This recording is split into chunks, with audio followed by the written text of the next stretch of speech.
Hello, Eisenberg kids. This is your math lesson for Tuesday, April 21st.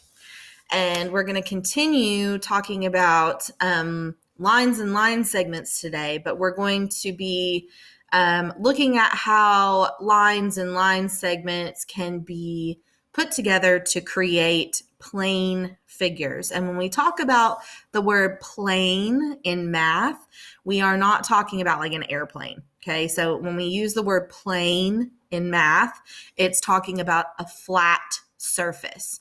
So anything that lays down flat and does not stick up off the ground or off your desk or off the table is a plane figure. Okay, flat. So let's go ahead and look through our pages today. You don't need your math book.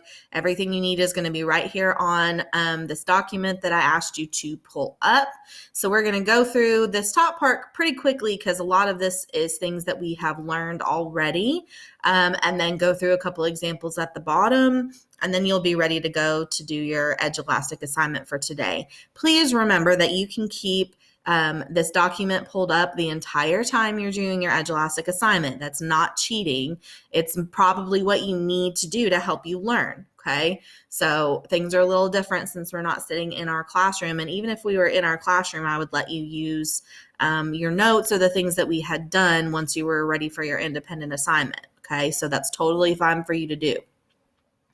All right, so let's start up here at the top. At the top, they're reviewing what a line is and what a line segment is. And then they're also going to tell you how they name these things. So it says a line is a straight path with no endpoints. So remember, we talked about that yesterday. The arrows on the ends mean that they extend forever and ever in both directions. So that's why it says there are no end points. You can name a line by any 2 points on it. So see how this line has a point A and a point B, okay? They're not end points because the arrows keep going past them, okay? But they are 2 points on that line. So technically, since these 2 points sit on this line, we can use those points to give it a name. So we could call this line AB or line BA. Okay, and then another way to write that name is to put the letters A, B, and to kind of put this little line hat on top. So if you ever see writing like this, where it says the letters A, B, and then it has this little picture of a line over top, that's another way to write the name for this line. So just like you have your own name and a way to spell it, this is how you name a line. You write the letters and you say either the word line A, B, or BA, or you put A, B, B, A, and you put the little line symbol over the top of it, okay?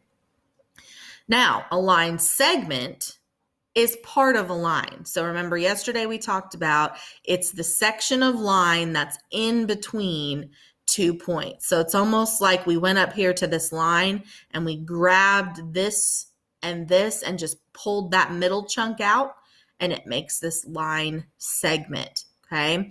Just like with lines, you can name a line segment by its points. So this time we write line segment AB or BA, or you put the letters AB or BA and you put a little line segment on the top. So notice how the symbol for a line segment doesn't have the arrows on the end like the one for the line did. That's how we can tell it's a line segment and not a line. So we make sure we put the arrows on the lines and we don't put arrows on line segments. Okay, I'm going to skip over here to this little red text box, this little sidebar.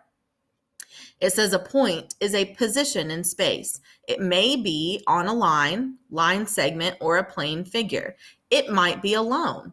So they're showing you how a point can just be by itself. So this point is named R. So we would write point R. Okay. All right, back over here. It says a plane figure is a flat shape. Squares and circles are examples of plane figures. So any two-dimensional or 2D shape is also a plane figure because it's flat. Okay. A plane figure is made up of line segments that meet A plane figure that is made up of line segments that meet is called a polygon. So poly is a word part that means many, and gon usually refers to either angles or sides. So a polygon is a many-sided or many-angled figure, okay? So a square is a type of polygon.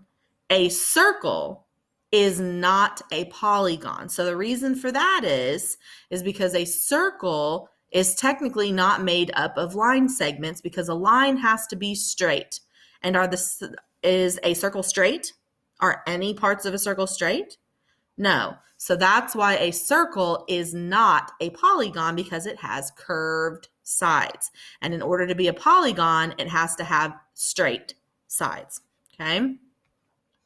Each line segment of a polygon is a side. A vertex is the point where two sides meet, and at each vertex, there is an angle. So they're showing you in the picture, and we've talked about these last week and the week before a little bit. So we have our sides, which you all know. Vertex are the corners, and that's where the sides meet and come together. And then on the inside of the shape, where those sides come together, it creates an angle. Okay. You can group polygons by how they are alike or different. One way to group polygons is by the number of sides they have. So this is the most common way that we name and group shapes together, is by their number of sides and number of angles. So we should know these already. Triangle has 3 sides, quadrilateral has 4. Pentagon, penta means 5, so a pentagon has 5 sides. Hexagon, hexa means 6, so a hexagon has 6 sides. And octagon, octa, like an octopus, means 8, right? So an octagon would be 8 sides. So now look down here. For each of these example shapes, we're figuring out, is it a polygon or not? And then what would we name it? What kind of polygon would we say it is? So look at the questions to follow. It says, what name describes this polygon? So here's what they want you to think about. Count the number of sides. So if I start here, that would be 1, 2, 3, 4, 5, 6. And if I look up here, a figure with 6 sides would be called a hexagon. So how many sides are on this shape? The answer to that was 6. So if it has 6 sides, the name that we would give this shape is a hexagon. Now, I'm sure that doesn't look like the hexagons that you're used to seeing. It's just not a perfect hexagon, but it does have 6 sides and they're all straight. So we can call it a hexagon. Example 2, Veronica drew a figure as part of her art project. Her teacher asked her to list all the names that describe the figure. Okay, so it says, is this figure made of only line segments? So remember, that was one of the rules of polygons. Let's see. This looks like a segment. I don't see any sides that are curved. It looks like all the sides stop and meet in the corner. So I would say, yes, this whole figure is made of line segments. Do all of the line segments meet at their ends? Yep, because you can see none of these are extending past the shape. All of the sides meet at these nice, neat corners. So the answer to this question would also be yes. So is this figure a polygon? Well, if it follows the rules of a polygon, then yes, it is a polygon. So since it's flat and all of the line segments meet at their ends, then yes, it's a polygon. How many sides does this figure have? 1, 2, 3, 4, 5. I'm going to count one more time, make sure I got them all. 1, 2, 3, 4, 5. Yep. So if this figure has 5 sides, what is its name? What kind of figure is this? What kind of polygon is it? 5 sides would be a pentagon. All right. Example 3.